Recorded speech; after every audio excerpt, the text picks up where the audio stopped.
Dear students, welcome to my English literature class of grade 5th. Today, in this video, we will read about a story. Come to the page number 85, chapter number 8, Isaac and the Bully. Come to the first paragraph. Once upon a time, there was a shy, quiet boy growing up on a farm in England some 300 years ago. बहुत साल पहले की बात है, 300 years ago की बात है. एक लड़का था जो बहुत शाय था और क्वाइट भी था. वो ग्रो हुआ एक इंग्लैंड के फार्म में. He was not a very good student and nobody paid much attention to him. वो इतना अच्छा स्टूडेंट नहीं था और कोई भी उसकी तरफ इतनी गुड अटेंशन नहीं पे करता था. Nobody that is except the school bully. सिर्फ एक जो बली था वो ही उसकी तरफ ध्यान देता था और कोई भी नहीं देता था. One day he decided to give the bully a piece of his mind. एक दिन उसने क्या डिसाइड किया कि वो अपने बुली को पीस ऑफ माइंड देगा. But that did not help. वो नहीं हेल्प कर पाया.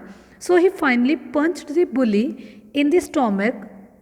सो फाइनली क्या हुआ, जो बुली था उसके जो स्टोमक में कुछ हिट करने लग गया, कुछ पंच होने लग गया. दैट हर्ट, जो उसको हर्ट कर रहा था. And it got him very mad. जो उस चीज़ ने जो उसको हर्ट कर रही थी स्टोमक में, उसको उस चीज़ ने मैड कर दिया. He pulled himself up straight and fought back. He then pushed the bully into the ground and rubbed his face in the mud. उसने बुली को पुश किया ग्राउंड में और उसने जो फेस है मड से उसने रब कर दिया. All the other kids hated the bully and cheered for the shy boy. जो बाकी के किड्स थे वो बुली को हेट करते थे और जो शाई बॉय था उसके लिए क्या करते थे, चीयर करते थे. That is how the boy taught the bully a lesson.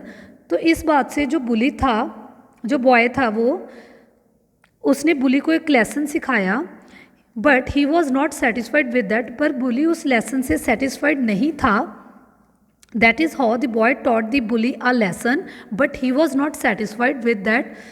जो वो बॉय था उसने बुली को एक लेसन टीच किया, पर उस लेसन से जो बुली था वो सेटिस्फाइड नहीं था. Now that he new he could fight better than the bully.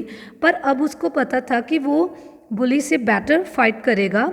He wanted to prove that he could do anything better than the bully. वो प्रूव करना चाहता था कि वो बहुत अच्छा है, बेटर है बुली से. So he started paying attention in school and studied hard. तो उस बॉय ने क्या करना स्टार्ट कर दिया, हार्ड वर्क करना स्टार्ट कर दिया. उसने स्कूल की तरफ अपनी जो अटेंशन थी वो करनी स्टार्ट कर दी. He was soon the topper of his class. वो जल्दी ही उस क्लास का टॉपर बन गया. He went on studying and when he grew up he became a maths professor at Cambridge University. और वो पढ़ने लग गया. जब वो बड़ा हुआ वो प्रोफेसर बन गया, कैम्ब्रिज मैथ्स का प्रोफेसर बन गया कैम्ब्रिज यूनिवर्सिटी में. He discovered lots of important things and he is one of the most famous scientists who ever lived. वो बहुत बड़ा साइंटिस्ट बन गया. उसने इतनी सारी चीज़ें इन्वेंट की, different things he invented. And वो एक बहुत बड़ा साइंटिस्ट, फेमस साइंटिस्ट बन गया. Can you guess his name? क्या तुम उसका नेम गैस कर सकते हो? Well, it is none other than Isaac Newton. वो और कोई नेम नहीं है. कौन है वो? Isaac Newton. कौन है ईसैक न्यूटन? एक famous scientist. Newton and the wind. One time there was a terrible windstorm on the farm. Newton's mother was worried that the wind might break the gates, doors and shutters. एक बार क्या हुआ, एक बहुत ज़्यादा terrible विंडस्टॉर्म चल रही थी उस फार्म में. जो न्यूटन की मदर थी वो वरीड हो रही थी उस विंड को लेके कि वो सारे जो गेट्स हैं वो या डोर्स है या शटर्स है उसको ब्रेक ना कर दे वो. She sent Newton out to check all over the farm buildings and fences to make sure there was not anything flapping in the wind. वो सारी तरफ देखने चले गई, हर जगह उसने देखा न्यूटन को, फार्म के हर जगह में, जो फार्म की बिल्डिंग थी उसकी हर जगह पे उसने देखा, और उसने जितने भी फेंसेस थे, फेंसेस क्या होती है, बाउंड्रीज, उसने वो भी उसकी तरफ भी देखा, और उसने to make sure that there was not anything flapping, ताकि वो श्योर हो जाए कि कुछ फ्लैपिंग नहीं हो रहा विंड में, कुछ मतलब एक जगह से दूसरी जगह तक कुछ भी एक जगह से दूसरी जगह तक कुछ भी फास्टली मूव नहीं हो रहा. Newton went out but he did not come back. Newton चला तो गया पर वो वापस नहीं आया. He looked at the strong wind blowing things all around and thought I wonder. उसने स्ट्रॉन्ग विंड की तरफ देखा, जो ब्लो कर रही थी विंड, उसकी तरफ उसने देखा. His mother waited and waited, then he went out looking for him. उसकी मदर वेट करती रही और फिर वो चले गई उसकी तरफ उसको देखने. When she found him he was jumping off a fence over and over to see how far the wind would carry him. जब उसने उसको देखा, बॉय को, जो उसका बेटा था, वो क्या कर रहा था, जो फेंस है, बाउंड्री है, उसके ऊपर जंप कर रहा था. He would begin thinking about how strong the wind was and forgotten completely about everything else.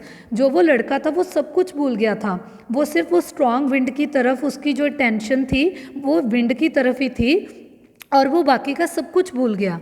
Newton moved loved the wind, so of course he looked kites. Newton को क्या पसंद था, विंड बहुत पसंद थी. इवन वो काइट्स को भी फ्लाई करना पसंद करता था. He would even fly kites in the dark. जब डार्कनेस होती थी तब भी वो जो काइट्स थे उनको फ्लाई करता था. He would tie a small lamp to the tail of the kite so that he could see it up in the night sky. उसने जो लैम्प था वो भी टाई कर दिया था काइट के साथ. See here, he was flying a kite, and उसके साथ उसने जो लैम्प था वो भी टाई कर दिया. However, people were very superstitious. जो people थे वो बहुत superstitious थे. Where he lived, जहाँ पे वो रहता था. When the neighbors saw a light floating in the sky at night, they were worried about ghosts and witches. जब उनके नेबर्स ने देखा कि कोई चीज़ नाइट के टाइम में कोई चीज़ शाइन कर रही है, कोई लाइट है जो वहाँ पे रिफ्लेक्ट हो रही है, वो वरी करने लगे. उनको लगा कि वहाँ पे कोई घोस्ट आ गया, कोई भूत आ गया वहाँ पे, या फिर witches. When Newton heard about this, he laughed but decided to stop flying kites at night. जब न्यूटन इस बात को उसने हेयर किया, उसने जो काइट्स थे वो स्टॉप कर दिए, उसको फ्लाई करना स्टॉप कर दिया उस रात, और वो हंसने लग गया. The apple that fell from the tree. One day, Newton was reading a book under an apple tree. Suddenly, an apple fell from the tree. Bonk! Oh! एक बार क्या हुआ, न्यूटन एक बुक को रीड कर रहा था एप्पल ट्री के नीचे. सडनली क्या हुआ, जो एप्पल है वो फेल हो गया, नीचे गिर गया. See here, Newton is reading a book and this is a Apple tree and the Apple fell on the floor.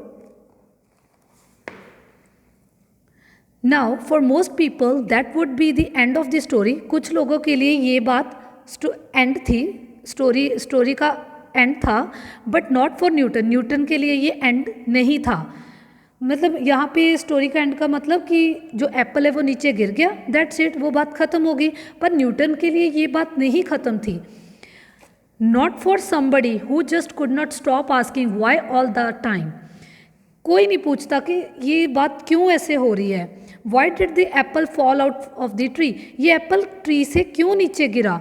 Does everything fall. क्या हर चीज़ नीचे गिरती है. What makes things fall. कौन सी चीज़ें नीचे गिराती हैं कोई भी चीज़ को. Can anything stop things from falling. क्या कुछ ऐसी चीज़ है जो किसी चीज़ को रोक सके गिरने से. Are the sun moon and stars falling, क्या जो सन मून और स्टार्स है वो भी गिरते हैं? Why don't they ever hit the ground, वो क्यों नहीं हिट करते ग्राउंड को? जो सन मून और स्टार्स है वो एक ही जगह पे होते हैं, पर वो क्यों नहीं हिट करते ग्राउंड को?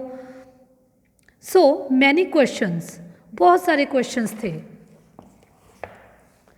पर कोई उन क्वेश्चंस के बारे में पूछता नहीं था। कोई नहीं, मतलब किसी की इंटेंशन नहीं होती थी कि ये ऐसा क्यों हो रहा है। Newton spent many years answering this questions by thinking and experimenting. Newton जो था उसने बहुत साल लगा दिए इन क्वेश्चंस के आंसर को फाइंड आउट करने के लिए, डिटेक्ट करने में। उसने बहुत सारे एक्सपेरिमेंट्स किए इन आंसर्स को फाइंड आउट करने के लिए। He discovered the law of gravity, तो उसने फाइनली क्या डिस्कवर किया, उसने क्या डिटेक्ट किया? लॉ ऑफ ग्रेविटी, कि ये एक लॉ ऑफ ग्रेविटी है जिसकी वजह से ये सारा कुछ होता है। कभी कोई चीज़ गिर गई या फिर किसी चीज़ को एकदम से हम रोक देते हैं, कि कोई ऐसे फोर्स है जो इस चीज़ को रोकती है, और उसने वो चीज़ डिटेक्ट कर ली कि वो लॉ ऑफ ग्रेविटी है। According to this law, all things on earth pull everything else towards themselves by a force called gravity. Law के अकॉर्डिंग सारी चीज़ें जो हैं वो all things on earth pull everything else towards themselves by force called gravity. जितनी भी अर्थ के ऊपर चीज़ें हैं वो पुल करती हैं अपनी तरफ बाय द फोर्स। एक कोई ऐसी फोर्स है जिसकी वजह से वो पुल करती हैं। कौन सी फोर्स है वो? Gravity. Newton's law of gravity not only explain how things fall on the earth, जो न्यूटन लॉ ऑफ ग्रेविटी है वो सिर्फ ये बात ही नहीं एक्सप्लेन करती कि अर्थ में जो चीज़ें हैं वो कैसे फॉल होती हैं, but also how planets move around the sun and moons move around planets.